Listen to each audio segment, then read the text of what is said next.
এটা কি? রুটি, কিন্তু একটু বেশি ভাজা হয়ে গেছে। এটা রুটি না কয়লার টুকরা? কি বানাইছো এটা? তুমি খাইতে পারবা? আমি কি করবো, আমি বাবা মায়ের একমাত্র মাইয়া, জীবনের প্রথমেই রুটি বানাইলাম। ও খোদা, চেয়ারম্যানের চাপে পড়ে আমি কি জিনিস গড়ে আনলাম। এই বৌমা, তোমার নাকি বাতের ব্যারাম আছে, তুমি নাকি মধ্যরাত পর্যন্ত খালি কুহাইতে থাকো। আব্বা আমায় তো অনেক চিকিৎসা করেছে, কিন্তু কোনো লাভ হয় নাই।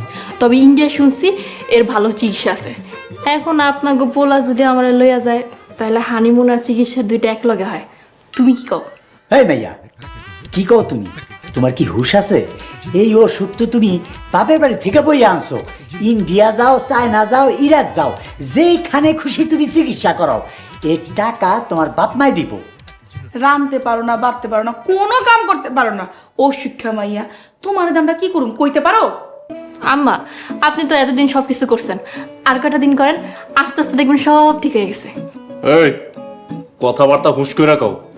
আমার মা কি কাজের বেটি? এই বাড়ির বউ হইছো তুমি। তুমি রান্না বান্না সবকিছু করবা। যাও, এখন রান্না করতে যাও। ঠিক আছে, যদি দুপুরের রান্না খারাপ হয় তাহলে আবার আমারে দোষারোপ করো না।